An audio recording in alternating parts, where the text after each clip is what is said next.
Wow, I love it. That's very dramatic. Yeah, I know. It's very That's good dramatic. choice of music, man. I remember Thank you. I'm sorry. That's okay. We're back. Yeah. Been away for a couple of weeks for a fresh new show. Right. You are listening to Kae Thompson Live. I was going to give you the intro, Ma. Oh, Let me give you the intro. Let me build you up a little bit. You are listening to the one, the only, the pioneer, the Kae Thompson Live Show. And now, here's Kae. I love it. I love it. That is Eric Payne, as you know, my son, giving me my props. That's right. Yeah. Give my mom a props, man. Yeah, how about that? That's very dramatic music that you chose there, Ma. Thank you. Thank you. Yeah. I remember when you used to have the dance studio and have the African drums playing and Oh, yeah. have teaching the young ladies, the girls, to do the African dance steps. And now they seem to be a staple in a lot of a lot of the studios. American choreography now. They use a lot of African steps. Steps, you know, I mean, we're getting sidetracked here a little bit, but I see now in music videos and a lot of these TV shows that some of the dancers, you know, a lot of street dancing has become acceptable as opposed to the classically trained. And I'm going to put quotes around that because, you know, if I don't put quotes around it, I don't want it to diminish street dancers and a lot of hip-hop dancing, which has its own technique and style. It's just a different type of dancing. And so I didn't want to put classically trained in, as if that other type of dancing was less than. So, but I do see in modern choreography and music videos and these award shows when they do have the dancers, there are a lot of African steps that I remember seeing as a kid that you guys used to teach, which wasn't as accepted in the mainstream back then as it is now. Yeah. You know? It's true. As a matter of fact, I didn't start out with classical ballet. Right. You know, I started out with tap. Right. And that was a long time ago. I guess my mother thought, that I was, talented or something or other. So, I started taking tap dancing at a place called Carver Center in Elizabeth, New Jersey, where I'm from. And from there, I guess she really thought I was good because, I was in it. And then I remember this one concert that they had, and it was, I was supposed to play the part of this Hawaiian dancer. So, I learned the choreography and all that, and the parents had to, help with costuming. And they were all making these leis, and they were sprayed fluorescent. Fluorescent paint or spray or something. So I had leis in my hair, around my neck, around my ankles and wrists and whatnot. And the time for the concert or the recital came around, and the stage was darkened, and I came out with my solo. I was playing Queen Liliuokalani or something like that, And I was the only black kid in the entire that school at that particular time. And so what happened was that my father, Daddy, was taking all kinds of pictures, but you could see the leis dancing, around my neck because of the phosphorescent was glowing and the stage was dark. They couldn't see me. I was not a white kid. Oh, so I was blacked out. That's before they made film to pick up black people. That's a little bit before they made the film advanced enough to pick up black people on camera. We don't have to go back that far. Thank you, Eric. Well, when I was a kid, when we took our little yearbook, black and white yearbook pictures, everybody else black looked crispy. Well, I was one of those crispy people. Who out there remembers that? Looked nice and crispy back in the day before they started perfecting photography for black people's skin. Man. But it was funny because, that was my big moment, the first recital, anyway. But, we're going to be doing a lot of talk about education. Right. We have about 3 or 4 weeks of different parts of education and educators and talking to teachers and talking to people who are involved with, college. How do you get there? What do you do? What happens? We're going to be talking about core curriculum. We're going to be talking about assessment for readiness of future scholars program and all that kind of things that we have to know about. Right. Because especially coming from Newark and coming from, Jersey City and coming from Elizabeth and all of, you have to really be on your P's and Q's at this particular point. It is so important for these kids to get exactly what they need. Exactly. And for us to give out information. So that's what we're going to be doing for the next several weeks. Because education does what? Lifts people out of their situations. That's right. That's information is power. Knowledge reigns supreme. KRS-One, I believe. Knowledge reigns supreme. And you started out your career as an educator. That's right. I was a teacher. But back in, well, I don't mean to say back in, you can back say in those days. But at that time period, for a lot of African Americans, and Alexander is waiting. Mrs. Alexander, and she goes back as far as I. But and you could attest to this, Mrs. Alexander. I know you could hear that. Back in those days, that was one of the good employment job for a lot of African Americans that were coming out and they get jobs as teachers. And it was also a way that you guys could reach out and try to help the next generation. Yeah. I know that was part of what the thinking was. And we want to get into that, but there are a lot of other things that are going on that we want to touch base on. Yeah.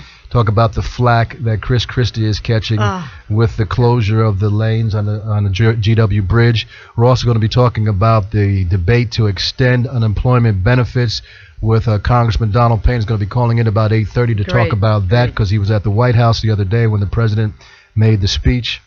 We'll talk about that. Terrific. But first, the Chris Christie is just catching a lot of hot water. He sure is. It's about time. Sure. And I think that he was so in there. A lot of people, if you don't know by now, that the lanes were shut down during the first day of school in Fort Lee, GW Bridge, and it was a 4-hour backup. All kind of havoc was created in Fort Lee, and when they started to find out that it was in retribution or payback, so to speak, for the mayor of Fort Lee because he didn't Democratic mayor that didn't support Chris Christie, and it was leaked that some people that knew him and were people that worked with him did this. Yep. His response in typical kind of Chris Christie form was to joke about and be arrogant and condescending, and so people don't like that. You know what? And I have a certain feeling for Chris Christie because he spoke very eloquently at my uncle's funeral, came to Phil Thigpen, a cousin of ours, and spoke at his wake, which was surprising. Yeah. So I've seen that side, and I was impressed with him because my opinion of him before that was that he was a bully. But he does have a tendency to do those things and to be condescending to people who really are his boss. Okay. But I also remember, when he prosecuted, he was a prosecutor for former mayor Sharp James. We know Sharp James quite well. Right. He may have been a bad mayor, but however, what he did to Sharp James, he wanted him to get 20 years. Right. He wanted him to get 20 years, Right. And that was so, off the charts. Right. Who knew about it? But we have a call. And also too, just last thing, I don't know if Sharp James was necessarily, his mayorship was questionable, if that's a word. But he did lay the foundation for things like, I think, the Prudential Center being built and a lot of things in Newark happening that Cory Booker was able to take credit for. The seeds for those things, I believe, were planted by Sharp James. So that just needs to be said from my perspective to kind of, and people have their issues with Sharp, of course. But he did plant those seeds for a lot of those things that happened for the city. And he was originally from Newark. That's right. But it's just sometimes before him it was Ken Gibson. Right. So we've had black mayors for a little while there. And they say sometimes power corrupts, and sometimes we get carried away with our position and we forget where we come from. But that's a discussion for another time. Yeah, we could go on and on about that. Because I remember when Adonisio was the president, and a lot of crooked stuff going on in Newark in the educational circles. Right. That was. Yeah. So. We'll go to that. Right now, I want to talk to a caller and an educator and a good friend of ours, Ann Alexander. Ann, are you on the air? Hello. Can you hear me? Yes, we can. Loud and clear. How are you? Mrs. Alexander, how are you? That's good. Eric just said hello, Ann. How are you, Mrs.? Hi, Eric. How are you? I'm fine. How are you? Good. Fine. Happy New Year to you. Thank you very much, and to you too. Thank you. Thank you. Now, Ann, you are a former educator. Where were you teaching, by the way? I beg your pardon? Where were you teaching, by the way? Oh, I taught at Jefferson School in South Orange Maplewood School District. Yeah. And then I volunteered at the Ivy Hill School in Newark, New Jersey, to teach literacy. And then. You were also certified and accredited. And then I decided to, when I retired, to become a what they call it, an accredited mediator for civil cases in Newark, and that's what I've been doing now. Yeah, that's absolutely fascinating. And all very interesting. Yeah, we want to talk about that too, because when I talked to you some time ago, because we are all friends, that's absolutely fascinating. And so I always thought that maybe I wanted to be a mediator. As a matter of fact, I served Actually, I forget exactly what it was, you know. And I was had been sworn in by the State Department of Education, I think it was, you know.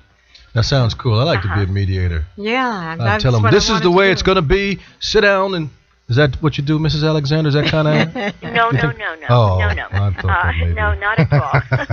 Not exactly. You're only there to listen to the two sides. Oh, I see.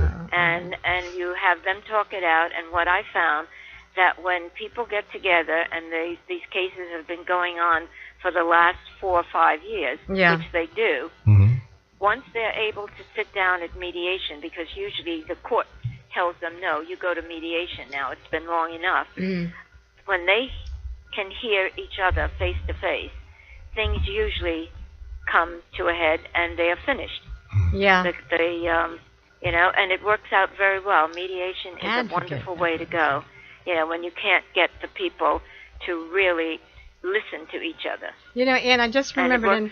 Yeah, go ahead, Adrian. I'm sorry. Go right ahead. Sorry. You know, I just remembered that I wasn't sworn in by the State Department of Education for anything. It was the New Jersey State Supreme Court. And I was a public advocate. It was... They chose people to judge on the misdeeds of attorneys, let's put it that way. You know, and so it was really very interesting. Yeah, and I like that. I had forgotten about that. But listen, it's sworn in by the New Jersey State Supreme Court. That's no light thing. No, not at all. Yeah. Not at all. But anyway, let's get into, you know, the areas that we're going to be talking about. You know, about Common Core curriculum. The Common Core state curriculum standards? Yes, please. Yeah, that's a very interesting one, because they have had a number of people in different states who are saying that it's not necessary. But, you know, just to state it simply, New Jersey adopted the Common Core state standards in 2010. And what they are, it means it's just common sense.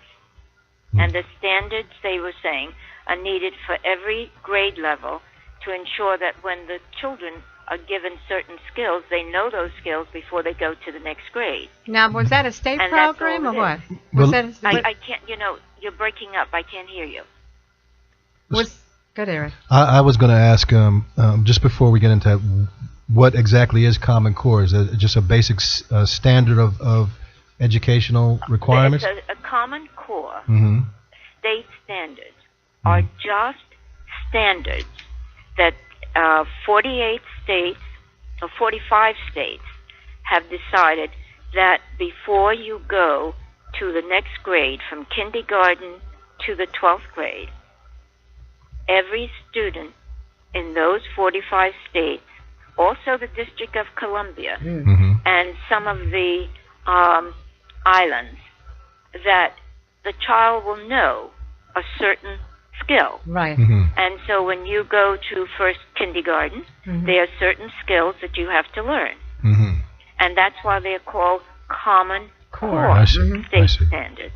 Now, I just have a follow-up question, if I can, Ma. Yes. With Common Core, this is so we have a society that everybody, I mean, when you have this, everybody lives in the same country, and I assume this is done because, so we have a society that everybody has a certain level of education.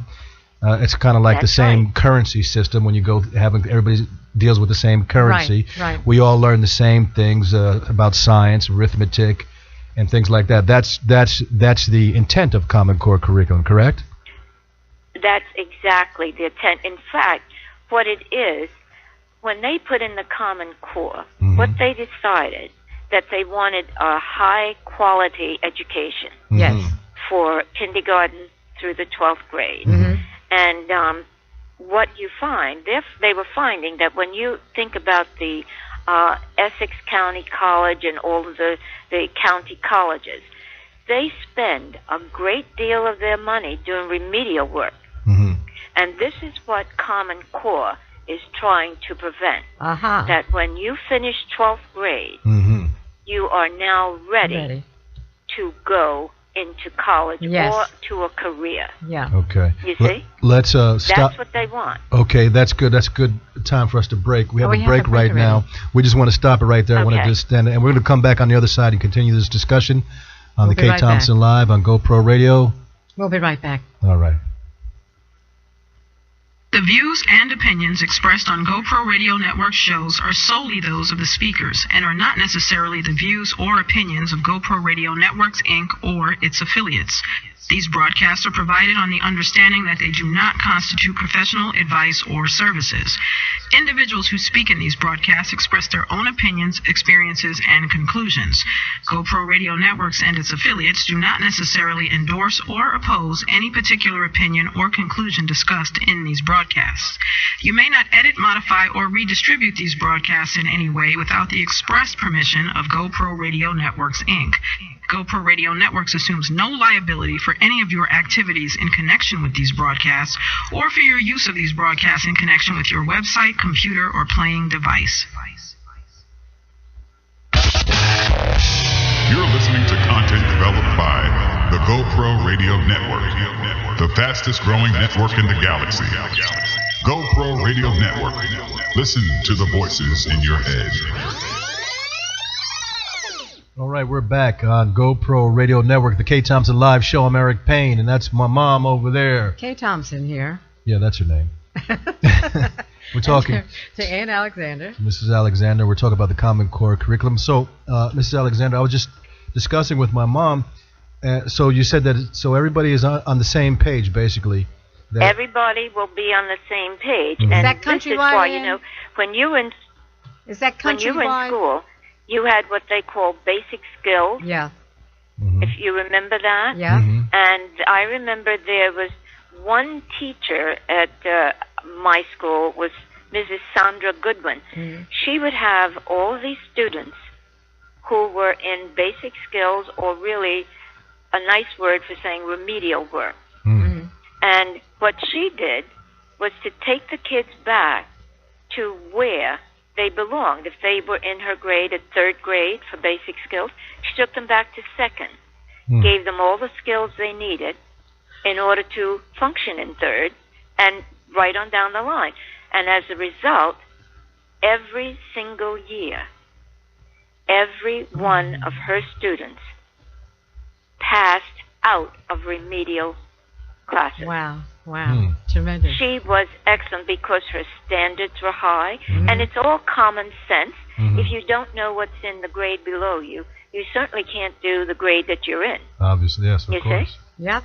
And she had very high expectations, and most of the students who were in her classes, of course, were minority students. Yeah. Mm-hmm. Mm-hmm. You see? Yep. And she was determined that this would not happen, so she was doing Common Core long before Common Core. Yeah, all of you that know? happened. Mm-hmm. And I have a I have a question to ask you. Do you remember when you had me come to your school, and I taught the electronic media development for learning course of portion of it, because it was teaching kids how to be on television, be on radio, to spur and strengthen their reading.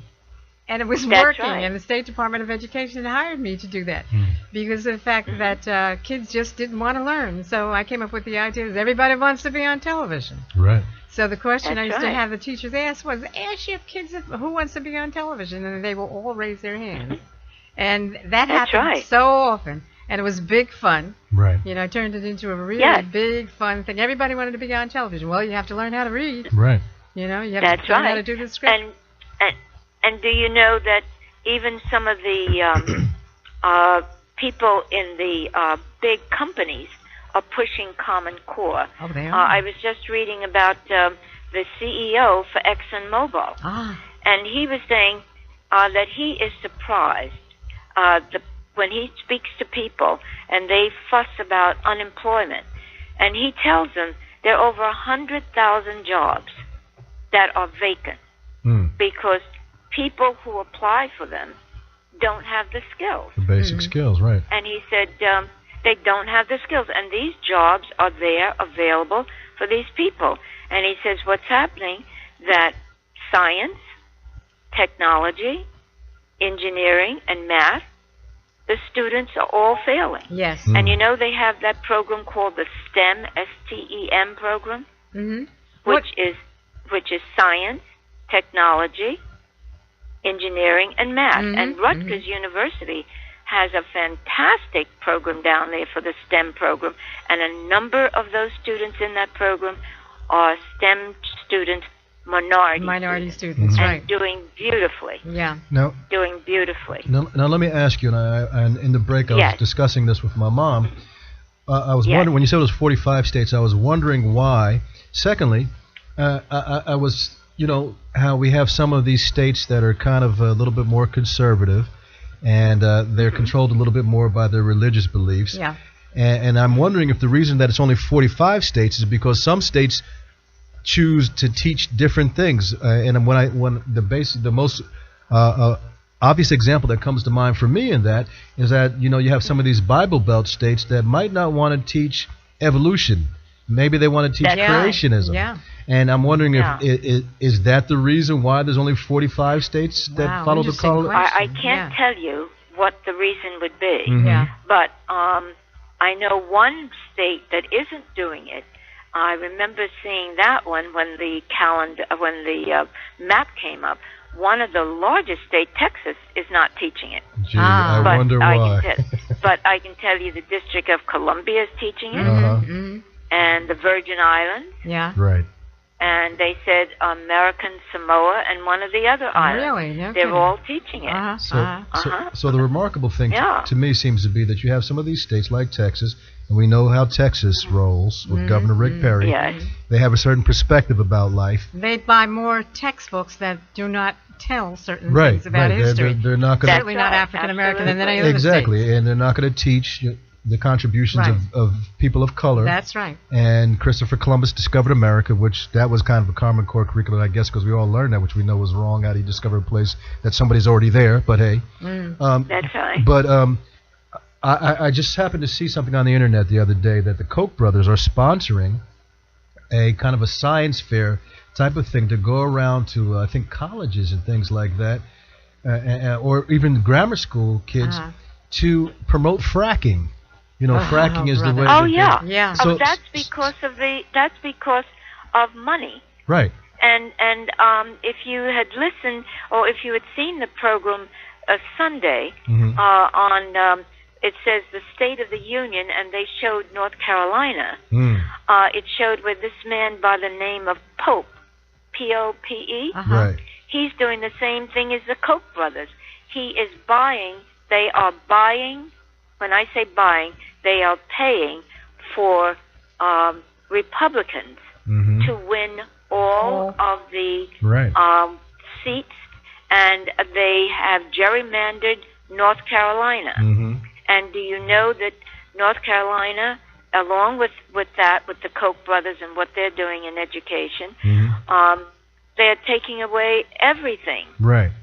For the people in North Carolina, right? Mainly minority people. I mean, if minority you have students. money, if you have money, they can do anything that they want. And if people think that the Koch brothers are giving money to enhance education, they only have to look backwards and see that it's the money and the fracking will let all of this oil and natural gas just come. That's what it is. And what they're doing is that they're teaching it to young school children, and what it is was I got an email from Credo or Move On, progressive think tanks. They email people, but they were doing this on Radio Disney. They're in partnership with Radio Disney to have these children's programs, which teach, and they're teaching it under the guise of science, talking about the benefits of fracking. But we know it's propaganda. Doing.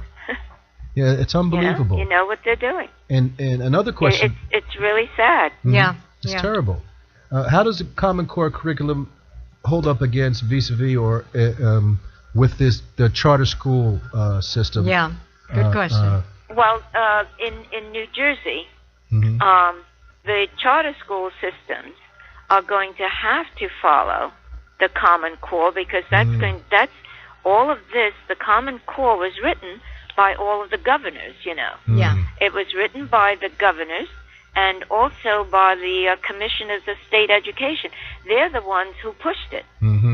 They're the ones who got together to do it. So the charter schools are going to have to follow. I see. But the problem with the charter schools is that if we have any public schools left, you see, the charter schools always say that they don't pick children to come. Right. Well, you may go there, but if you don't achieve, then you get by the time they're ready to give the test during the year, those children who are not succeeding in the charter schools are pushed out and sent back to the public school. Oh, really? I didn't know that. Oh, I yeah. did not know So that. this is what happened. Wow. This is what happened.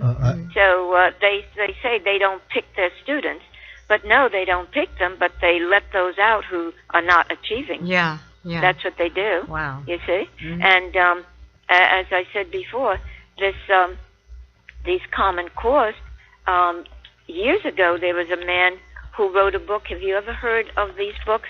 What every child should know, every kindergartner, Yes. every first grader. Yeah.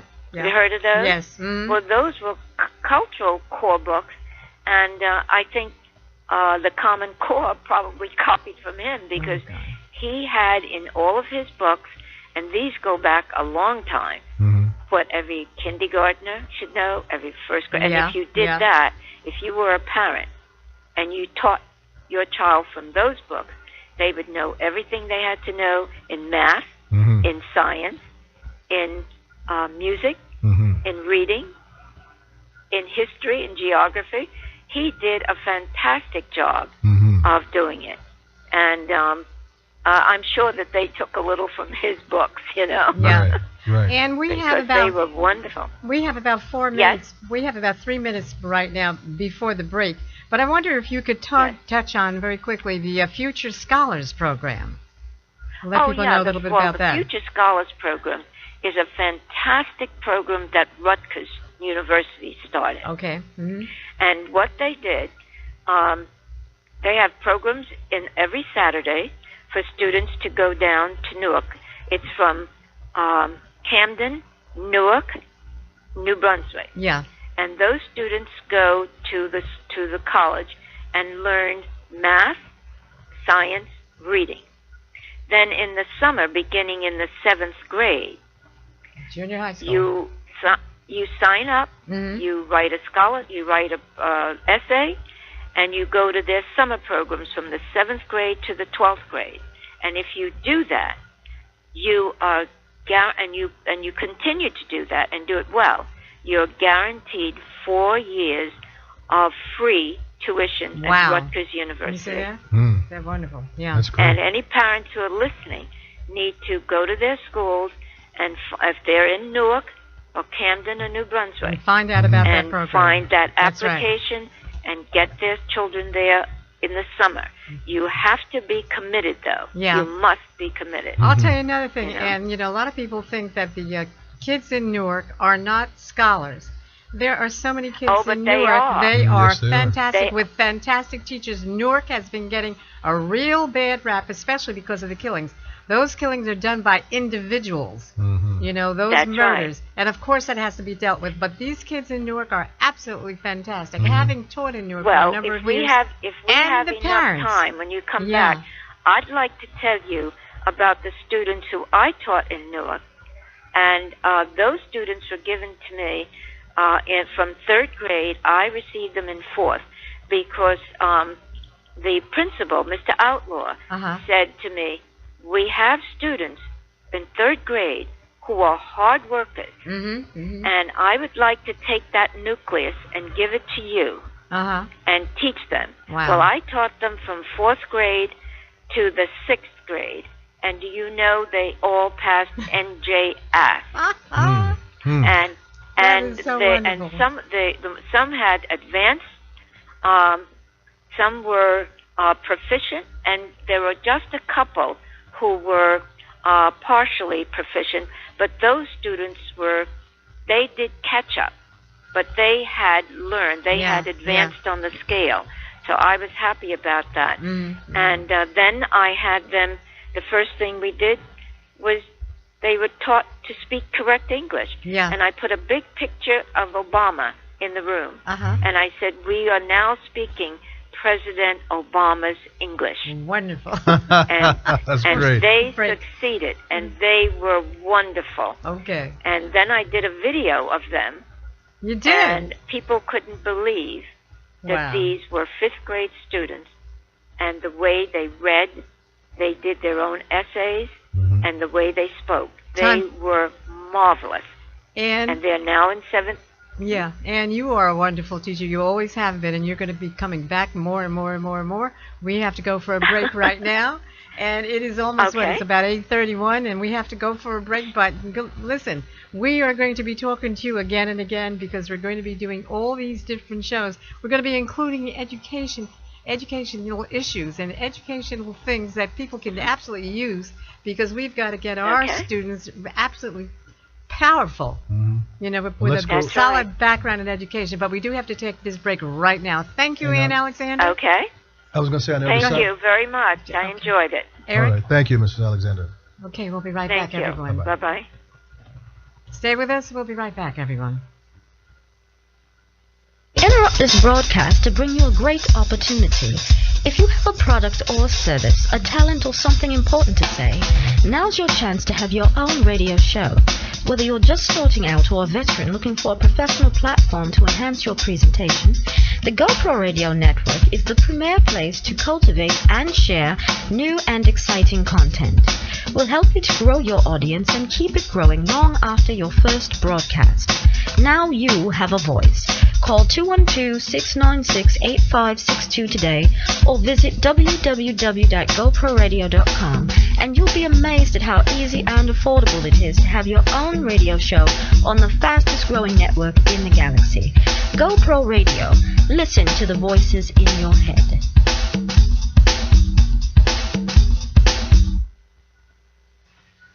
You want to know the truth, folks? Do you really want to know the truth? Well, perhaps you can't handle the truth. But if you can listen to GoPro Radio. Tune in at www.goproradio.com. Now, have I made myself clear? GoPro Radio Network. Listen to the voices in your head. I know I do. You're listening to content developed by the GoPro Radio Network, the fastest growing network in the galaxy. GoPro Radio Network. Listen to the voices in your head.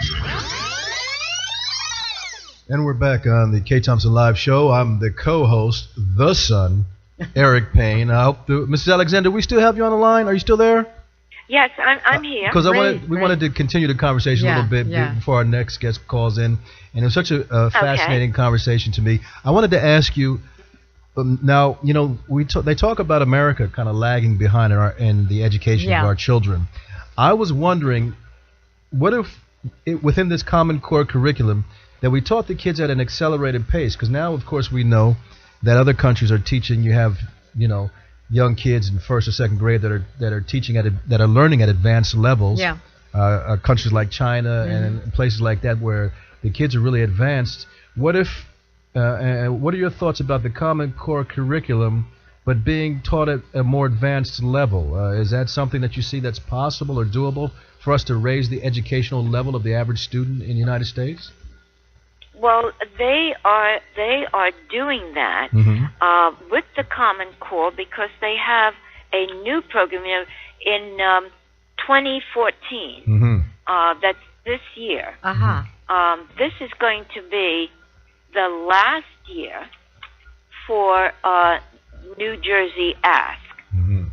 And then they're going to bring up a new assessment program, called the PARC assessment. And it's PARCC. And it's called the Partnership for Assessment for Readiness for College and Careers. And they are going to follow the Common Core standards. And those standards will really push the children to achieve at a higher rate. Okay, so that is... And it doesn't mean And it doesn't mean the Common Core standards.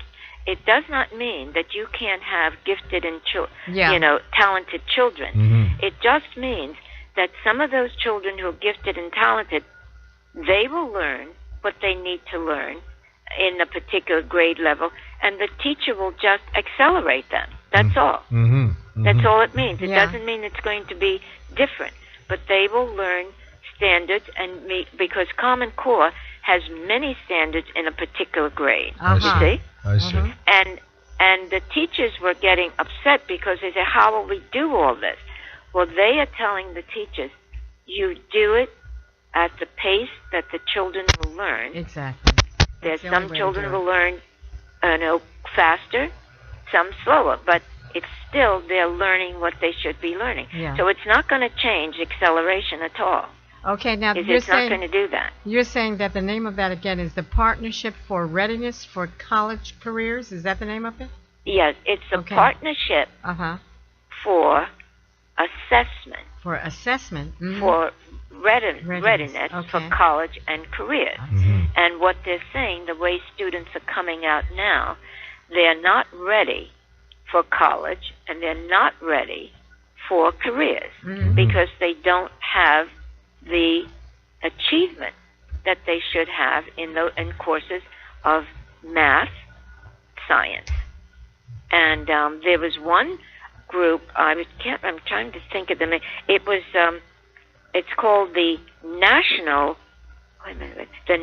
Assessment of Educational Progress. And they take the scores of all the states.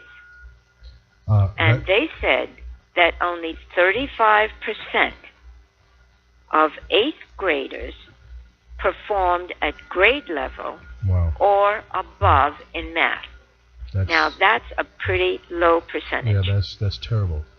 That's terrible. It's terrible. But you see, that's why they are pushing for the Common Core. Yeah. You see? So that at least everybody has learned something on that particular grade level. Yeah. You see? Yeah. And that's why people, as I say, the benefits of the Common Core standards will mean that these children, they'll learn to do inferential thinking, critical thinking, analyzing. They'll learn to do all those things. Right. And if we didn't have Common Core, what they're asking the teachers to do, raise expectations. That's what Mrs. Goodwin did. Yes. And if you don't raise the expectations of these children, if you say, well, they can't do it, they're not going to do it. Right. And it also challenges the teachers to step up their game as well. That's why they're pushing for Common Core. And this other program that I called, that I told you about, which was the for partnership assessment, that is aligning itself with the Common Core. It's not taking the place of Common Core. And it's just aligning itself. We have another caller that maybe wants to get in on this discussion. All right, Ms. go right Alexander. ahead. Caller, come on in, this discussion. And both callers, I'm going to have to remind you, we're going to have to wrap it up really briefly because we have Congressman Payne on the other line. And we want to move into that area. Caller, do you have a question or a statement about... Hi, it's Gina calling from Bermuda. How are you? And we have Congressman Alexander. And we have Hi, how are you? And we also, ladies, we also have Congressman Donald Payne on the line too. Congressman, are you there? Congressman Payne. Yes, I am. Good evening. So how you doing? How are you? Hey, Congressman. Good evening. So we're just maybe you caught the tail end of the discussion, Congressman, and we got Gina Payne Scott on the line. We're talking about Mrs. Ann Alexander. We're talking about the Common Core curriculum. And Mrs. Alexander was just talking about the needs for the Common Core curriculum and how that's an essential part of education to have standards. And just wondering what, as the former president of the City Council of Newark, now you're in Congress, your thoughts about educational standards and how important they are for our not only our state but our country. Well, absolutely. I think that this country and my experience in Newark have had me very concerned about the direction that education is moving in now and into the future. with the onslaught of alternative schools, such as charter schools, being public schools, but not being inclusive of all youngsters having that opportunity, has made me a bit leery about the direction that public education is going in. And also, to the point of core curriculum, I mean, you know, it is really the basis of, you know, our educational system, that solid foundation under a youngster, in order for them to move forward in a positive manner in their educational situation. So, and the Department of Education doesn't seem to be very focused on that area as well. You know, there are a lot of different things going on with Arnie Duncan, and, you know, we've met with him several times, but it just doesn't seem like we're able to get their attention in terms of basic educational needs of youngsters, primarily in our inner cities and urban areas. Well, why do you think that is? I mean, you have the same question that I do, Mom. I'm sure Mrs. Alexander and Gina have the same question. Why do you think that is? He's just not as concerned. I'm not exactly sure, but I think, you know, even with the Obama administration, there's just a shift away. You know, I saw evidence of this whole new dynamic while I was at the Newark City Council, and you know, it's troubling, and it appears that the same philosophies that were being used in Newark is really a national movement, and you know, it's very troubling, and it's something that we need to watch. We are fighting right now to make sure historically black colleges stay funded, and there are a lot of issues around Parent Plus loans, and you know, even Pell Grants are in trouble. And so, I mean, you know, the opportunities that our youngsters have been afforded through these positive means are not a top priority for many people, and even this administration. So it's something interesting that you say that, and also, Mrs. Alexander, what we were talking about earlier, when we were talking about the Koch brothers and them funding certain types of education programs. There seems to be, and this is all for you as well, my educators, Mrs. Alexander and Congressman. I wanted to get Gina's thought about core curriculums there in Bermuda. Maybe she can call back. But it seems to be a concerted effort from several different sides to kind of not have the education, to maybe disallow opportunities to people of color and people that are at the lower end of the economic spectrum in the United States. Is that something that you guys have noticed as well? Is that something that you noticed as well, Congressman, and then Mrs. Alexander, and then Mom? Well, I don't know if it's a concerted effort to deny, but based on the programs and the philosophy of the people that are in power, and that's what's happening. It's impacting our communities to a greater degree than it is other communities. And I would hope, I would plead, I would beg, I would pray that that is not the goal of the people that are involved in education. I really would hate to think that that was the goal, but that is what the outcome is. You sound like you have your suspicions. Go on, Gina, go on. You sound like you have your suspicions, Congressman. This is Kae Thompson. You sound like you really have suspicions about that. We're waiting for Gina Payne Scott to call back also. She's calling in from Bermuda, Ann. So, okay, well, this is... But Congressman, are you really that suspicious of this educational group in Trenton right now? And those in Washington who are conservatives? What should we do about it? Well, I mean, I see what the state appointed superintendent is doing in Newark, and by the time she gets done, the Newark Board of Education will be doing nothing but renting out buildings. Wow. For I guess revenue, I don't know what kind of teaching they're going to be doing, because it appears that there's a wholesale selling of the schools in Newark. And I know that, granted, there's been a shrinking population, but the consolidation that's going on is incredible. Wow. And, granted, I think that has to happen, maybe not, okay. But I'm still waiting to see where she has, enhanced education for these children. All I see is, her being a grand landlord and, selling these buildings off or renting them out or leasing them or whatever. And the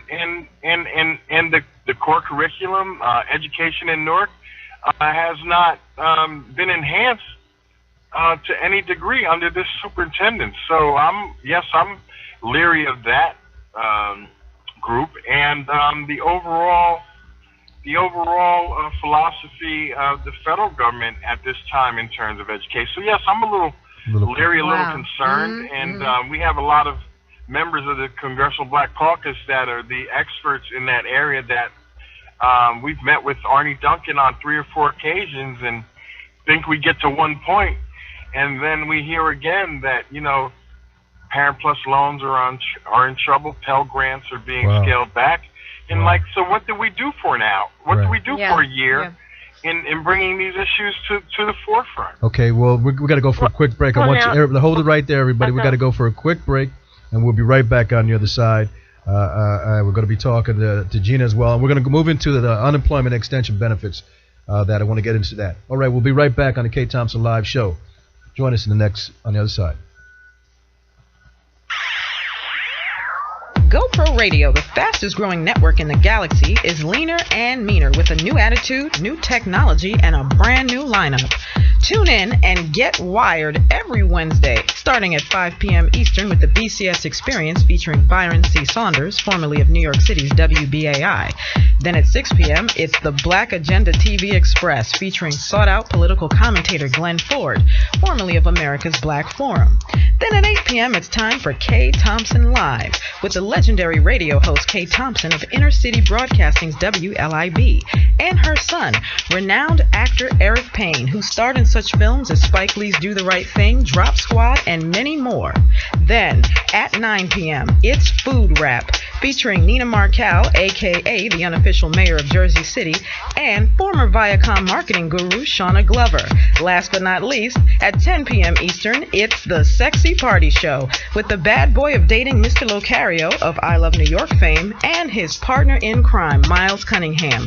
So get wired every Wednesday from 5 p.m. to 10 p.m. Eastern, only on the GoPro Radio Network, www.goproradio.com. Listen to the voices in your head.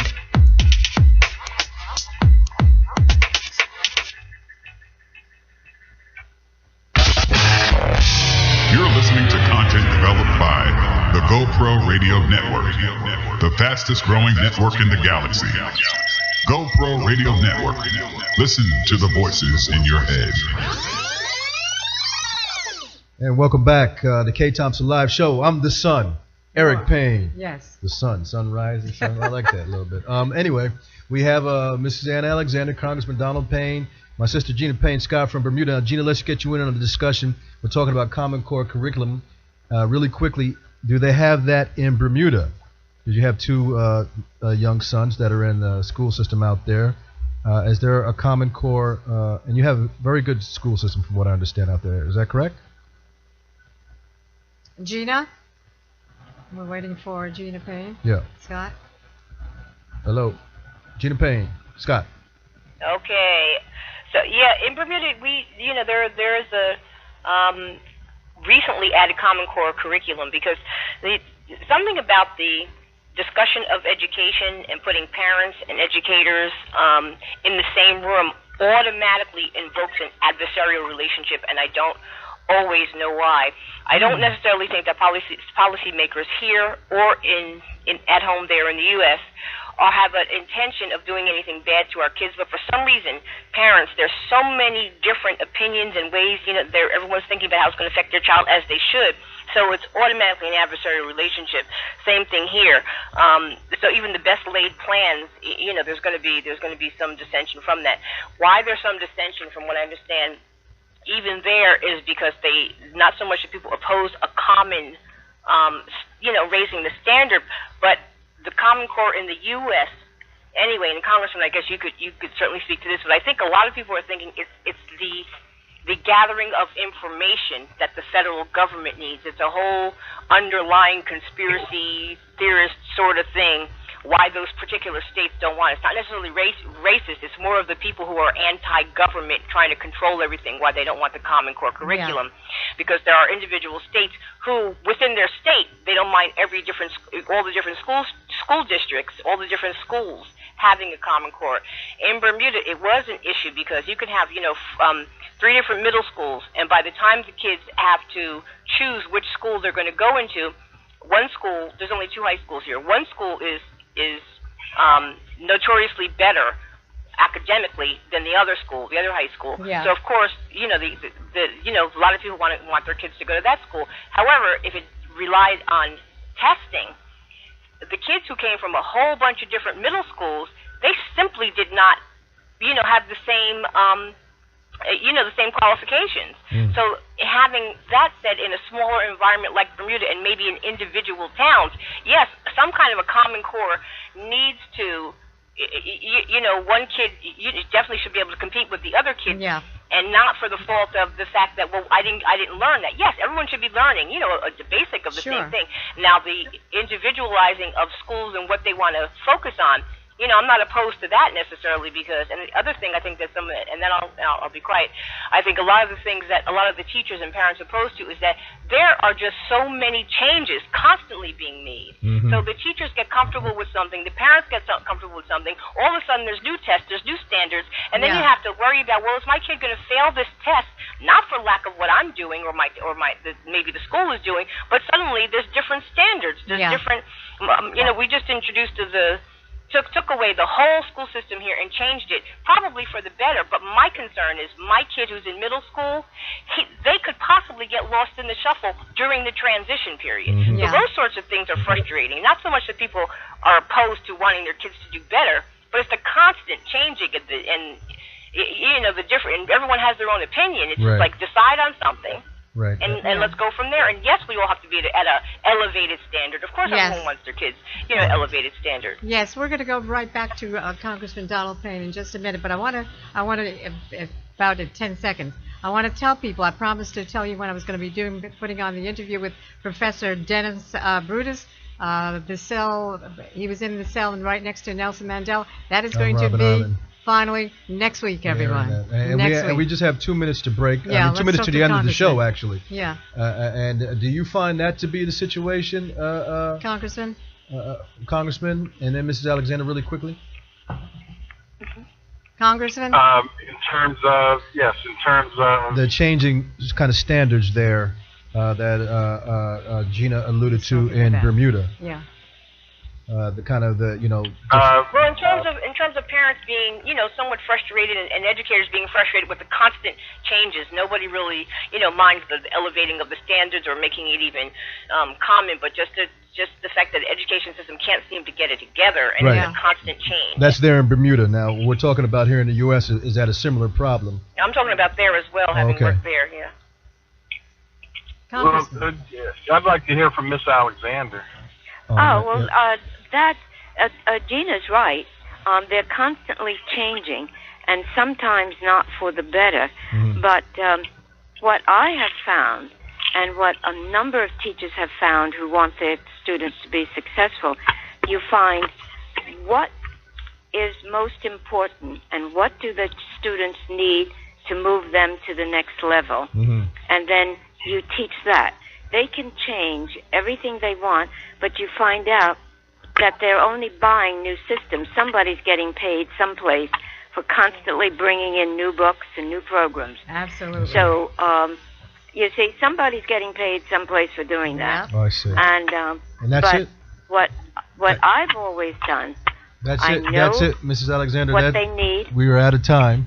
And this has all right. been such the next time it would be wonderful. Okay. We have to do a part 2. This we wanted to get into. Thank you, Gina. Thank you, Congressman Payne. We wanted to get into the unemployment extension, but we got into this conversation, which was so fascinating, about a Common Core curriculum. And Congressman, you gave us a perspective that a lot of people didn't know about, the battle that you guys are fighting down there. So we thank you for that. We're going to talk about extensions, unemployment extensions next week. We know they only voted to take it to the floor for a debate. I want to thank you guys for coming on the Kae Thompson Live Show. Thank you so much, everyone. Thank you, Congressman. Thank you, Gina. Thank you, Ann Alexander. Thank you, Eric Payne. Thank you, too, Ma. Join us next week. And thank you. You're welcome. On the Kae Thompson Live Show. Drive carefully. Good night.